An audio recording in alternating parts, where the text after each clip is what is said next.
जय हिंद साथियों, मैं डॉक्टर ज्योति प्रकाश स्वागत करती हूं आपका अपने यूट्यूब चैनल हिंदी स्टडी में। दोस्तों, आज की वीडियो में हम देखने वाले हैं वस्तुनिष्ठ बहुपर्यायी प्रश्न। इसके पहले हमने एक भाग बनाया हुआ है जिसमें 25 प्रश्न वस्तुनिष्ठ बहुपर्यायी प्रश्न लिए थे। उसी कड़ी को आगे बढ़ाते हुए हम आज 26 से 50 तक प्रश्न देखने वाले हैं। तो चलिए शुरू करते हैं। 26वां प्रश्न है, अंधा युग किसकी रचना है? पर्याय है भारतेंदु, नरेश मेहता, धर्मवीर भारती और चौथा पर्याय है धूमिल। तो अंधा युग यह धर्मवीर भारती की रचना है, तीसरा पर्याय सही है। 27वां प्रश्न है, मुक्तिबोध के काव्य संग्रह का नाम क्या है? पर्याय 1 बाघ, 2 संसद से सड़क तक, 3 चांद का मुंह टेढ़ा, 4 कुआनो नदी। सही पर्याय है मुक्तिबोध के काव्य संग्रह का नाम चांद का मुंह टेढ़ा है। यह है। 28वां प्रश्न है, पहाड़ पर लालटेन किसका काव्य संग्रह है? पर्याय उदय प्रकाश, मंगेश डबराल, अरुण कमल या राजेश जोशी। तो सही पर्याय है पहाड़ पर लालटेन, यह उदय प्रकाश का काव्य संग्रह है। साये में धूप के रचनाकार है कुमार विमल, विनोद कुमार, दुष्यंत कुमार या राजेश जोशी। तो साये में धूप के रचनाकार हैं दुष्यंत कुमार। 30वां प्रश्न है, भारतेंदु हरिश्चंद्र के नाटक का शीर्षक क्या है या कौन सा है इनमें से? तो अंधेर नगरी, बकरी, शकुंतला, संयोगिता स्वयंवर। इनमें से पहला ही पर्याय अंधेर नगरी यह भारतेंदु का नाटक है। 31वां प्रश्न है, सरस्वती के संपादक इनमें से कौन थे? प्रताप नारायण मिश्र, महावीर प्रसाद द्विवेदी, हजारी प्रसाद द्विवेदी या हरिओध। तो सरस्वती पत्रिका के संपादक थे, दूसरा पर्याय है महावीर प्रसाद द्विवेदी, यही सही पर्याय है। 32वां प्रश्न है, आचार्य रामचंद्र शुक्ल का निबंध संग्रह इनमें से कौन सा है? पर्याय 1 अशोक के फूल, 2 चिंतामणि, 3 विचार और वितर्क, 4 कल्पलता। तो सही पर्याय है आचार्य रामचंद्र शुक्ल का निबंध संकलन है चिंतामणि। 33वां प्रश्न है, पगडंडियों का जमाना किस व्यंग्यकार का व्यंग्य संग्रह है? पर्याय 1 गुलाब राय, 2 शरद जोशी, 3 हरिशंकर परसाई, 4 नरेंद्र कोहली। तो तीसरा पर्याय सही है पगडंडियों का जमाना, यह हरिशंकर परसाई का व्यंग्य संग्रह है। 34वां प्रश्न है, बंग महिला की कहानी का नाम क्या है? तो पहला पर्याय है किस्सा तोता मैना, दूसरा उसने कहा था, तीसरा हार की जीत और चौथा दुलाई वाली। तो चौथा पर्याय सही है, बंग महिला की कहानी का नाम दुलाई वाली है। 35वां प्रश्न है, समांतर कहानी के प्रवर्तक कौन है? पहला पर्याय प्रेमचंद, दूसरा मोहन राकेश, 3 राजेंद्र यादव, 4 कमलेश्वर। तो समांतर कहानी के प्रवर्तक कमलेश्वर है, चौथा पर्याय सही है। 36वां प्रश्न है, इनमें से कौन सा नाटक प्रसाद जी का नहीं है? पहला पर्याय स्कंदगुप्त, दूसरा चंद्रगुप्त, तीसरा ध्रुव स्वामिनी और चौथा भारत दुर्दशा। तो पहले तीनों नाटक प्रसाद जी के हैं, केवल भारत दुर्दशा यह नाटक जयशंकर प्रसाद का नहीं तो भारतेंदु का है, तो सही पर्याय चौथा है। 37वां प्रश्न है, आषाढ़ का एक दिन नाटक के रचनाकार का नाम क्या है? शंकर शेष, मोहन राकेश, लक्ष्मी नारायण लाल या उदय शंकर भट्ट। तो सही पर्याय लगभग सभी को पता होगा, आषाढ़ का एक दिन नाटक के रचनाकार मोहन राकेश है। 38वां प्रश्न है, 8वां सर्ग नाटक के नाटककार का नाम क्या है? भीष्म साहनी, सुरेंद्र वर्मा, गोविंद चातक या मोहन राकेश। तो 8वां सर्ग नाटक के रचनाकार का नाम सुरेंद्र वर्मा है। लगभग कई परीक्षाओं में ये प्रश्न पूछा जा चुका है और ऐसे ही प्रश्न इस वीडियो में बनाए गए हैं जो बार बार परीक्षा में पूछे जाते हैं।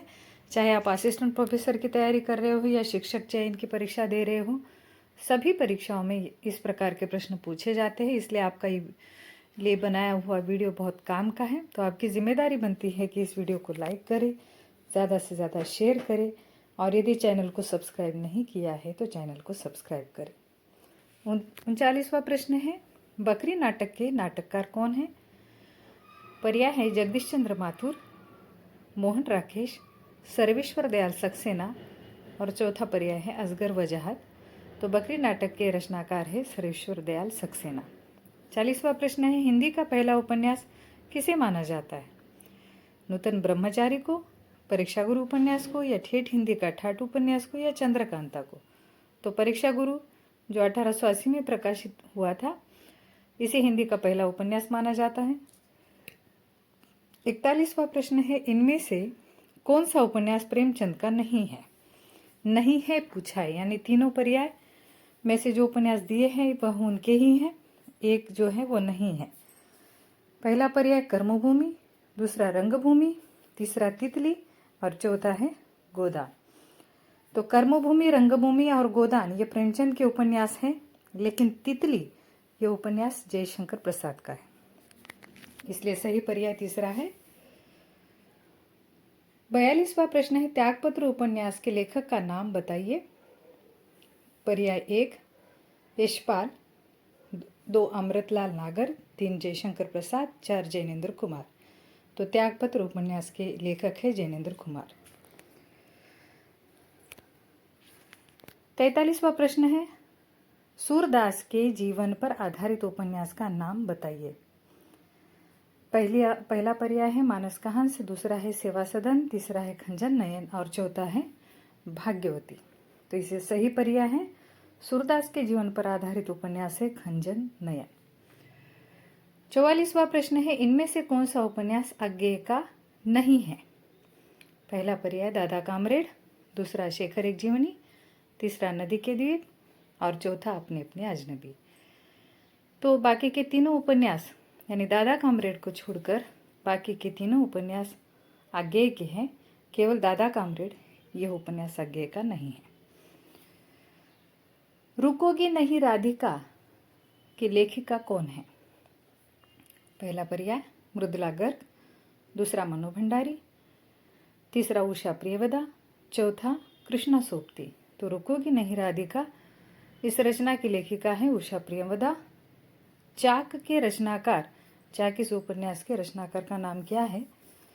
पर्याय है मैत्री पुष्पा, दूसरा है मंजुल भगत, तीसरा सूर्यबाला और चौथा ममता काली। तो चाक इस उपन्यास के रचनाकार मैत्री पुष्पा है। निराला की साहित्य साधना किसकी कृति है?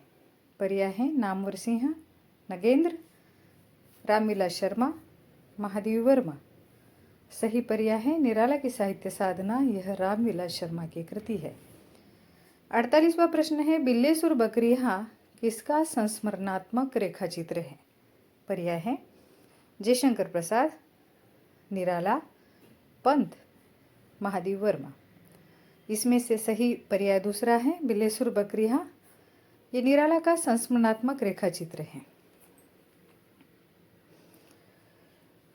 अगला प्रश्न है, हिंदी का पहला आत्मकथा लेखक कौन है? पर्याय है वियोगी हरि, उपेंद्र नाथ अश्क, बनारसी दास चतुर्वेदी या बनारसी दास जैन। तो सही उत्तर है हिंदी का पहला आत्मकथा लेखक बनारसी दास जैन है। 50वां और आखिरी प्रश्न है, घुम्मकड़ शास्त्र के लेखक का नाम क्या है? पहला पर्याय है रांगे राघव, दूसरा है अज्ञेय, तीसरा है राहुल सांकृत्यायन और चौथा है यशपाल। तो घुम्मकड़ शास्त्र के लेखक का नाम राहुल सांकृत्यायन। दोस्तों, इस प्रकार आज के वीडियो में हम यही रुकते हैं, फिर मिलेंगे अगले वीडियो में नई जानकारी के साथ। तब तक के लिए जय हिंद, नमस्कार।